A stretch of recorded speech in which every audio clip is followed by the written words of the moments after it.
एक लड़की जिसकी जिंदगी का सबसे बड़ा सहारा उससे छीन गया। एक लड़का जिसने पावर और रेस्पेक्ट के लिए अपनी आत्मा तक बेच दी। और एक डेविल जो सब कुछ वापस देने का वादा करता है, लेकिन एक भयानक कीमत पर। मार्वल की इस मैजिकल, डार्क और डीपली इमोशनल कहानी में आज हम देखेंगे रीरी विलियम्स कैसे एक ही एपिसोड में अपनी दोस्त की मौत से लड़ती है, द हुड के खिलाफ खड़ी होती है और एमसीयू के सबसे रहस्यमय विलन, जी हाँ, मैफिस्टो के जाल में फंस जाती है। ये super friends, welcome to our channel the super hero universe where legends rise. आज हम बात करने जा रहे हैं आयरन हार्ट के एपिसोड 6 के बारे में, जहां दिल टूटते हैं, आत्माएं बिकती हैं और एंड में सब कुछ बदल जाता है। Now tight your keeps and let's assemble. हमेशा की तरह चलिए बात करते हैं सबसे पहले एपिसोड की ओवरऑल स्टोरी के बारे में। तो हमने देखा कहानी शुरू होती है सालों पहले। एक जवान लड़का पार्कर रॉबिन्स अपने दोस्त यानी जॉन के साथ अपने ही पिता की मैंशन में चोरी करने आता है, पर इसका मिशन फेल हो जाता है और दोनों दोस्त अलग हो जाते हैं। और इसी वक्त रॉबिन्स को मिलता है एक रहस्यमय हुडेड आदमी जो उससे कहता है कि वो उसे सब कुछ देगा जो वो चाहता है।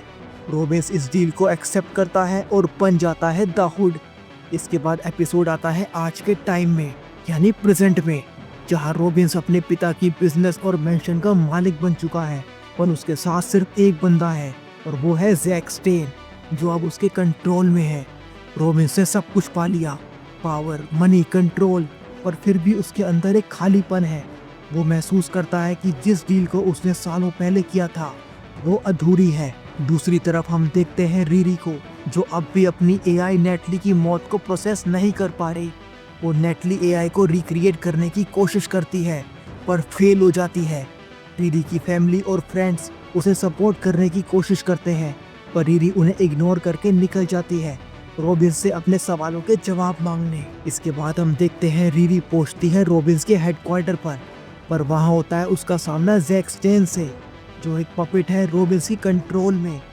पर जैक अंदर से लड़ रहा है और इसी फाइट में रीरी उसकी हेल्प करती है, उसको बाहर आने में रॉबिन्स के कंट्रोल से। और शॉकिंगली जैक फ्री हो जाता है।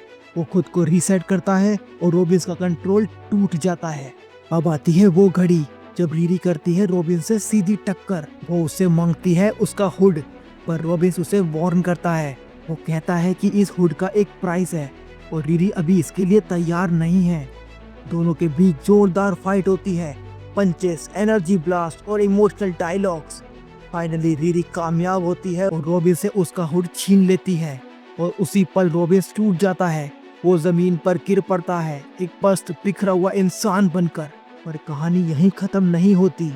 जैसे ही रीरी वहां से निकलने लगती है, एक रहस्यमय शख्स उसके सामने आता है। वो आदमी अपने आप को इंट्रोड्यूस करता है, अपना नाम बताता है मैफिस्टो। जी हाँ, एमसीयू का सबसे बड़ा मैनिपुलेटर, मार्वल का लिटरल डेविल मैफिस्टो रीरी की सबसे गहरी कमजोरी को छूता है, उसकी दोस्त नेटली की मौत को, और उससे एक डील ऑफर करता है कि वो नेटली को वापस ला देगा, पर इसके लिए रीरी को एक कीमत चुकानी पड़ेगी। और रीरी इसके लिए मान जाती है, पर वो कहती है कि डील उसके और रीरी के बीच में होगी और मैफिस्टो किसी को भी परेशान नहीं करेगा। मैफिस्टो मुस्कुराता है और डील पक्की हो जाती है। इसके बाद हम देखते हैं रीरी अपने गैराज में लौटती है और वहाँ उसे मिलती है नेटली। जी हाँ, जिंदा नेटली, उसकी दोस्त नेटली। रीरी उसे गले लगाती है, पर जैसे ही उसे वो हग करती है, हम देखते हैं रीरी के शरीर पर वियर्ड ब्लैक रेड मार्क्स हैं, जो कि हो सकते हैं मैफिस्टो की मार्किंग्स। क्या नेटली वाकई वापस आ गई है या फिर यह मैफिस्टो का कोई जाल है और रीरी ने ये क्या कर दिया? इसके बाद हम देखते हैं एक पोस्ट क्रेडिट सीन। इस सीन में दिखाया जाता है पार्कर रॉबिन्स को, जो अब पावरलेस है, और वो जाता है जेल्मा स्टैंटन के पास और उससे हेल्प मांगता है। तो क्या रॉबिन्स अब सोर्सरर सुप्रीम बनने के रास्ते पर है, या फिर वो रिडेम्पशन चाहता है, या फिर मैफिस्टो के खिलाफ एक और डील? ये तो आने वाली एमसीयू की मूवीज या किसी और टीवी सीरीज में ही पता लग पाएगा। दोस्तों, मार्वल कॉमिक्स में मैफिस्टो वो विलन है जिसने घोस्ट राइडर को बनाया, स्पाइडरमैन की जिंदगी बदल दी और डॉक्टर स्ट्रेंज को भी मैनिपुलेट किया। और अब आयरन हार्ट की स्टोरी में उसकी एंट्री एमसीयू को पूरी तरह से डार्क बना सकती है। क्या नेटली सच में वापस आ गई है, या फिर वो सिर्फ एक इल्यूजन है? क्या रीरी मैफिस्टो की पपेट बन चुकी है, और क्या रॉबिन सब मैजिक की दुनिया में कदम रखने जा रहा है? इन सब सवालों के जवाब तो हमको एमसीयू के किसी और मूवी या एपिसोड में ही देखने को मिल पाएंगे। पर हमारी बात यहाँ खत्म नहीं होती है। अगर कुछ लोग ये सोचते हैं कि आयरन हार्ट एक छोटी सी सुपर हीरो स्टोरी है, उन्हें शायद ये पता नहीं कि एपिसोड 6 ने पूरे एमसीयू की जड़ों को हिला दिया है। चलिए बात करते हैं उन hidden connections, mind blowing references और शॉकिंग कॉलबैक्स की, जो इस एपिसोड को मार्वल की मल्टीवर्स स्टोरी टेलिंग में एक बड़ी पीस बनाते हैं। तो सबसे पहले बात करते हैं द हुड के बारे में। पार्कर रोबिन्स यानी द हुड मार्वल कॉमिक्स का एक ऐसा कैरेक्टर है जिसका ओरिजिन डायरेक्टली जुड़ा है डार्क डायमेंशन और डोरमामू से। कॉमिक्स में उसने एक डीमन से हुड चुराया था और उसकी मैजिक पावर उसकी ग्रीड और एम्बिशन को एम्पलीफाई करती है। और एमसीयू में उसकी कहानी भी उसी रास्ते पर जाती दिखती है, पावर के लिए एक डील और एंड में सब कुछ खो देना। ऐसा हमको इस एपिसोड 6 में दिखाया गया। इसके बाद चलिए बात करते हैं मेफिस्टो के बारे में। वांडा विजन से लेकर लॉकी तक एमसीयू फैंस मेफिस्टो को हर जगह ढूंढते रहे और अब आयरन हार्ट के एपिसोड 6 ने पहली बार उसे ऑन स्क्रीन कंफर्म कर दिया। मेफिस्टो मार्वल का लिटरल डेविल है जिसने कॉमिक्स में घोस्ट राइडर, डॉक्टर डूम और यहाँ तक कि स्पाइडरमैन की जिंदगी में भी तबाही मचाई है। क्या आपको पता है स्पाइडरमैन वन मोर डे में उसने पीटर पार्कर से उसकी शादी ही छीन ली थी और अब एमसीयू में उसने रीरी से उसकी सोल की पीस छीन ली है। चलिए इसके बाद बात करते हैं नेटली एआई के बारे में। रीरी की एआई नेटली ना सिर्फ उसकी डेड फ्रेंड की याद है बल्कि एमसीयू में टोनी स्टार्क की लेगेसी को भी कैरी करती है। बात करें जार्विस की, फ्राइडे की या फिर अब नेटली की, ये एआई सिस्टम एमसीयू के सुपर हीरो टैग का दिल है। पर पहली बार किसी एआई के पीछे एक पर्सनल ग्रीफ की कहानी जुड़ी है। ये हमें आयरन मैन 3 की याद दिलाता है जहां टोनी जूझ रहा था और सूट्स बनाता जा रहा था, ठीक उसी तरह जैसे रीरी नेटली की याद में टेक रिक्रिएट कर रही है। इसके बाद हमने इस एपिसोड में देखा magic versus tech. Riri represent करती है इंटेलेक्ट, साइंस और इनोवेशन को, जबकि रोबिन्स रिप्रेजेंट करता है अनकंट्रोल्ड मिस्टिसिज्म और लालच को। ये कन्फ्लिक्ट हमें doctor strange versus iron man की याद दिलाता है।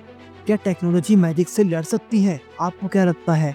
कमेंट्स में हमको जरूर बताइएगा। हमने इस एपिसोड में देखा कि कैसे रीरी ने मेफिस्टो से डील की। ये एग्जैक्ट वही पैटर्न है जैसे जोनी ब्लेज ने घोस्ट राइडर बनने के लिए किया था। मेफिस्टो डील्स इमोशंस में करता है, पेन, लॉस, ग्रीफ और फिर देता है पावर विद अ कर्स। अब सवाल ये है, क्या रीरी ने सिर्फ नेटली को वापस पाया है या खो दिया है खुद को? आपका इस बारे में क्या थॉट है? हमसे कमेंट में जरूर शेयर कीजिएगा। दोस्तों, आयरन हार्ट एपिसोड 6 एमसीयू के फ्यूचर की कहानी का एक बड़ा टर्निंग पॉइंट है। मेफिस्टो की एंट्री, रॉबिन्स की ब्रेकडाउन और रीरी की इंटरनल स्ट्रगल, ये सब हमें उस डार्क फ्यूचर की तरफ ले जा रहे हैं जहां हीरोज को विलन से नहीं अपने डिसीजन से लड़ना होगा। मार्वल फैंस के लिए ये एक जैकपॉट एपिसोड था, कॉमिक बुक लवर्स के लिए एक ट्रेजर और थ्योरिस्ट के लिए एक गोल्ड माइन। तो आप बताइए, क्या रीरी बन पाएगी मार्वल की सबसे ट्रेजिक हीरोइन? तो क्या मेफिस्टो बन रहा है एमसीयू का next gang level big bad? और क्या रोबिन्स फिर से वापसी करेगा इस बार मैजिक के रास्ते? आपके इन सब क्वेश्चंस के बारे में क्या विचार हैं, क्या थॉट्स हैं? हमको कमेंट्स में जरूर बताइएगा। हमने आयरन हार्ट टीवी सीरीज में देखा, एक बार नेटली चली गई थी, अब वो लौट आई है, पर जिस रास्ते से वो वापस आई है वो रास्ता मेफिस्टो का है। रीरी ने अपनी दोस्त के लिए एक डील साइन की, पर क्या वो डील उसे उसकी सोल की कीमत पर पड़ेगी? और रॉबिन्स, जो अपनी जिंदगी में सिर्फ ताकत के पीछे भागा, अब खुद सुप्रीम जैसी मदद मांग रहा है। आयरन हार्ट का ये एपिसोड सिर्फ एक सुपर हीरो स्टोरी नहीं है, ये एक वार्निंग है कि जब इंसान दर्द से टूटता है तो शैतान सबसे पहले दरवाजा खटखटाता है। आपको क्या लगता है, क्या नेटली सच में वापस आई है? क्या मेफिस्टो एमसीयू का नया बिग बैड बनने वाला है? और क्या रीरी अब मेफिस्टो की पपेट बन चुकी है?